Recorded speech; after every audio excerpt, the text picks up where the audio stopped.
इतिहास ने वीरों की कहानियों को लोक संस्कृति के माध्यम से हमेशा ही जीवंत रखा है। हमारी वीरों की नस्लें आताताइयों की पैदाइशियों से भिड़ती ही रही हैं। सिसोदिया राजवंश के महाराणा प्रताप, जिनके दादा राणा सांगा ने अपने शौर्य के बल पर बाबर के दिल को दहला दिया था, लेकिन उनके पोते महाराणा प्रताप ने बाबर के पोते अकबर को वो शिकस्त दी थी कि वो मेवाड़ की तरफ दोबारा कभी आंख उठाकर देखने की हिम्मत नहीं की। मेवाड़ की धरती उसके संस्थापक बप्पा रावल की वीरता की कहानी से कुछ इस तरह से प्रेरित थी कि मेवाड़ में वीरों ने ही जन्म लिया, जिसमें इतिहास के गौरव बप्पा रावल, खुम्माण प्रथम, महाराणा हम्मीर, महाराणा कुंभा, महाराणा सांगा, उदय सिंह और वीर शिरोमणि महाराणा प्रताप ने जन्म लिया है। उनका जन्म 9 मई 1540 ईस्वी को राजस्थान के कुंभलगढ़ दुर्ग में हुआ था। उनके पिता महाराणा उदय सिंह और माता जयवंता बाई थी। महाराणा प्रताप को बचपन से ही सभी किका नाम लेकर पुकारते थे, जिसका अर्थ है भीलों का प्रिय। मेवाड़ का राजपूताना भगवान एकलिंग महादेव को अपना कुल देवता मानता था। स्वयं महाराणा प्रताप भगवान महादेव के प्रति समर्पित थे। महाराणा प्रताप के पिता उदय सिंह का जीवन बड़ा ही उथल पुथल रहा। उन्होंने अपनी रियासत को हर संभव प्रयास करके बचाया ताकि आने वाली पीढ़ी खुद को शक्ति संपन्न करके तुर्क आताताइयों से लोहा ले सके। जब उदय सिंह मृत्युशैया पर थे तो उन्होंने अपनी पत्नी भटियानी रानी के प्रति आसक्ति के चलते अपने छोटे पुत्र जगमल को गद्दी सौंप दी थी, जबकि प्रताप ज्येष्ठ पुत्र होने के कारण स्वाभाविक उत्तराधिकारी थे। उदय सिंह के फैसले का उस समय सरदारों और जागीरदारों ने भी विरोध किया। दूसरी ओर मेवाड़ की प्रजा भी महाराणा प्रताप से लगाव रखती थी। जगमल को गद्दी मिलने पर जनता में विरोध और निराशा उत्पन्न हुई। इसके चलते राजपूत सरदारों ने मिलकर 1 मार्च 1576 को महाराणा प्रताप को मेवाड़ की गद्दी पर बैठाया। इस घटना से जगमल उनका शत्रु बन गया और अकबर से जा मिला। महाराणा के मेवाड़ की राजधानी उदयपुर थी। उन्होंने 1568 से 1597 ईस्वी तक शासन किया। उदयपुर पर यवन तुर्क आसानी से आक्रमण कर सकते हैं, ऐसा विचार कर तथा सामंतों की सलाह से प्रताप ने उदयपुर छोड़कर कुंभलगढ़ और गोकुंदा की पहाड़ी इलाके को अपना केंद्र बनाया। जिस समय महाराणा प्रताप ने मेवाड़ की गद्दी संभाली, उस समय राजपूताना बेहद नाजुक दौर से गुजर रहा था। बादशाह अकबर की क्रूरता के आगे राजपूताने के कई राजाओं ने अपने सिर झुका लिए थे। कई वीर प्रतापी राजवंशों के उत्तराधिकारियों ने अपनी कुल मर्यादा का सम्मान भुलाकर मुगलिया वंश से वैवाहिक संबंध स्थापित कर लिए थे। कुछ स्वाभिमानी राजघरानों के साथ ही महाराणा प्रताप भी अपने पूर्वजों की मर्यादा की रक्षा हेतु अटल थे और इसलिए तुर्क बादशाह अकबर की आंखों में वे सदैव खटका करते थे। मेवाड़ को जीतने के लिए अकबर ने कई प्रयास किए। अजमेर को अपना केंद्र बनाकर अकबर ने प्रताप के विरुद्ध सैनिक अभियान शुरू कर दिया। महाराणा प्रताप ने कई वर्षों तक मुगलों के सम्राट अकबर की सेना के साथ संघर्ष किया। प्रताप की वीरता ऐसी थी कि उनके दुश्मन भी उनके युद्ध कौशल के कायल थे। उदारता ऐसी कि दूसरों की पकड़ी गई मुगल बेगमों को सम्मान पूर्वक उनके पास वापस भेज दिया था।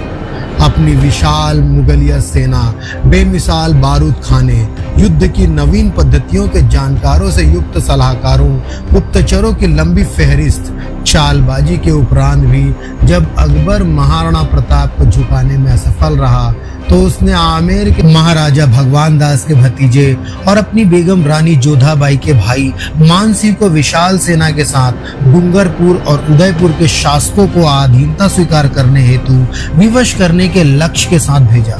मानसिंह की सेना के समक्ष डूंगरपुर राज्य अधिक प्रतिरोध नहीं कर सका। इसके बाद मानसिंह महाराणा प्रताप को समझाने हेतु उदयपुर पहुंचे। मानसिंह ने उन्हें अकबर की अधीनता स्वीकार करने की सलाह दी, लेकिन प्रताप ने दृढ़ता पूर्वक अपनी स्वाधीनता बनाए रखने की घोषणा की और युद्ध में सामना करने की घोषणा भी कर दी थी। मानसिंह के उदयपुर से खाली हाथ आ जाने को बादशाह ने करारी हार के रूप में लिया तथा अपनी विशाल मुगलिया सेना को मानसिंह और आसफ खां के नेतृत्व में मेवाड़ पर आक्रमण करने के लिए भेज दिया। आखिरकार 30 मई सन 1576 बुधवार के दिन प्रातः काल में हल्दी घाटी के मैदान में भयंकर युद्ध छिड़ गया। मुगलों की विशाल सेना टिड्डी दल की तरह मेवाड़ भूमि की ओर उमड़ पड़ी। उसमें मुगल, राजपूत और पठान योद्धाओं के साथ जबरदस्त तोपखाना भी था।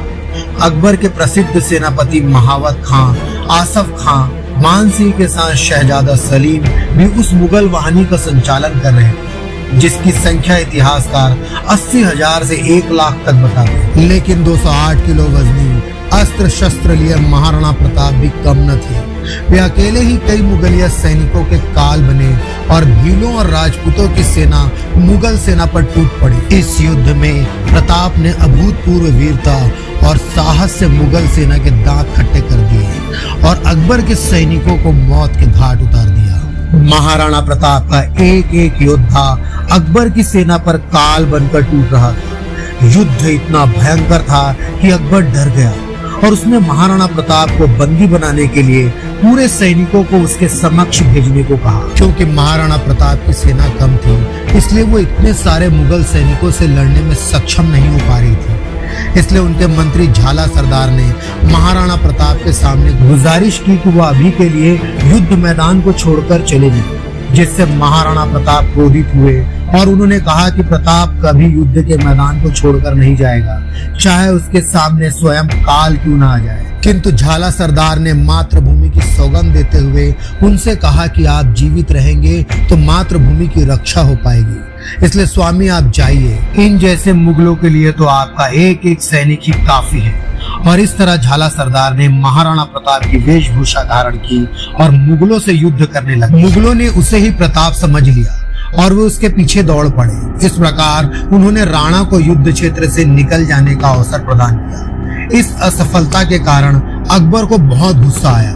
उसी दौरान अकबर स्वयं विक्रम संवत 1633 में शिकार के बहाने इस क्षेत्र में अपने सैन्य बल सहित पहुंचे और अचानक ही महाराणा प्रताप पर धावा बोल दिया। प्रताप ने तत्कालीन स्थितियों और समिति संसाधनों को समझकर स्वयं को पहाड़ी क्षेत्रों में स्थापित किया और लघु तथा छापामार युद्ध प्रणाली के माध्यम से शत्रु सेना को हतोत्साहित कर दिया। बादशाह ने स्थिति को भांपकर वहां से निकलने में ही समझदारी समझी। एक बार के युद्ध में महाराणा प्रताप ने अपने धर्म का परिचय दिया और युद्ध में एक बार शाही सेनापति मिर्जा खान के सैन्य बल ने जब समर्पण कर दिया था तो उसके साथ ही शाही महिलाएं भी थीं। महाराणा प्रताप ने उन सभी के सम्मान को सुरक्षित रखते हुए आदर पूर्वक मिर्जा खान के पास पहुंचा दिया। बाद में हल्दी घाटी के युद्ध में करीब 20,000 राजपूतों को साथ लेकर महाराणा प्रताप ने मुगल सरदार राजा मान सिंह के 80,000 की सेना का सामना किया। इसमें अकबर के पुत्र सलीम को युद्ध के लिए भेजा था। जहांगीर को भी मुंह की खानी पड़ी और वह भी युद्ध छोड़कर भाग गया।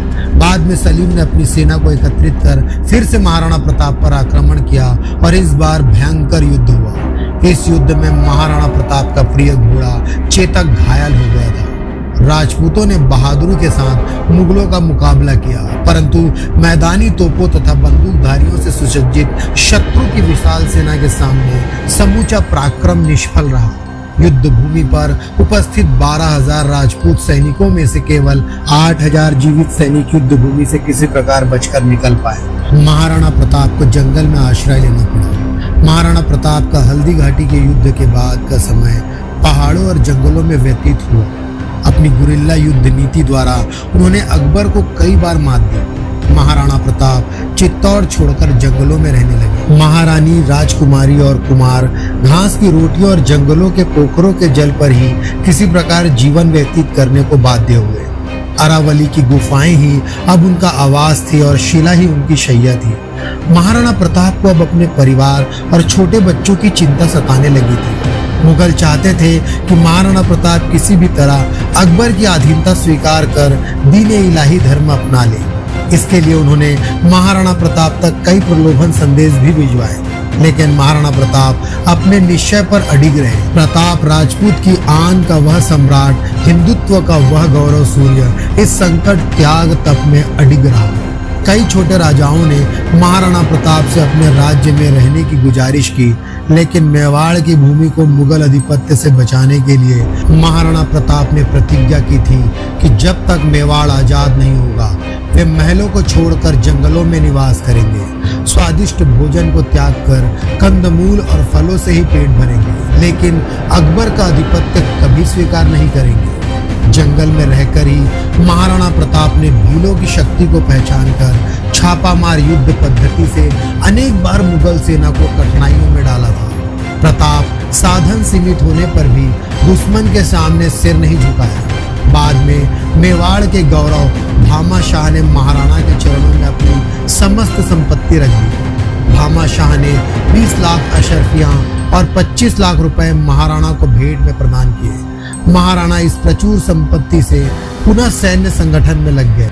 महाराणा ने पुनः कुंभलगढ़ पर अपना कब्जा स्थापित करते हुए शाही फौजों द्वारा स्थापित थानों और ठिकानों पर आक्रमण जारी रखा। मुगल बादशाह अकबर ने विक्रम संवत 1635 में एक और विशाल सेना शहबाज खान के नेतृत्व में मेवाड़ भेजी। इस विशाल सेना ने कुछ स्थानीय मदद के आधार पर वैशाख कृष्ण 12 को कुंभलगढ़ और केलवाड़ा पर कब्जा कर लिया तथा गोकुंदा और उदयपुर क्षेत्र में लूटपाट की। ऐसे में महाराणा प्रताप ने विशाल सेना का मुकाबला जारी रखते हुए अंत में पहाड़ी क्षेत्रों में पनाह लेकर स्वयं को सुरक्षित रखा और चावंड पर पुनः कब्जा किया। शहबाज खान आखिरकार खाली हाथ पुनः पंजाब में अकबर के पास पहुंचा। चित्तौड़ को छोड़कर महाराणा ने अपने समस्त दुर्गों का शत्रु से पुनः उद्धार कर लिया। उदयपुर को उन्होंने अपनी राजधानी बनाया। विचलित मुगलिया सेना के घटते प्रभाव और अपनी आत्मशक्ति के बूते महाराणा प्रताप ने चित्तौड़गढ़ व मांडलगढ़ के अलावा संपूर्ण मेवाड़ पर अपना पुनः राज्य स्थापित कर लिया। इसके बाद मुगलों ने कई बार महाराणा प्रताप को चुनौती दी, लेकिन मुगलों को मुंह की खानी पड़ी। आखिरकार युद्ध और शिकार के दौरान लगी चोटों की वजह से महाराणा प्रताप की मृत्यु सन 1597 को चावंड में हुई। 30 वर्षों के संघर्ष और युद्ध के बाद भी अकबर महाराणा प्रताप को न तो बंदी बना सका और न ही झुका सका। मातृभूमि के वीर सपूतों में ऐसे थे महाराणा प्रताप। ऐसे वीर योद्धाओं को शत शत नमन। दोस्तों, अगर आपको यह वीडियो अच्छी लगी हो और आपके अंदर भी मातृभूमि के लिए प्रेम जागृत हुई हो तो हमारे चैनल को लाइक, शेयर एंड सब्सक्राइब करना ना भूलें।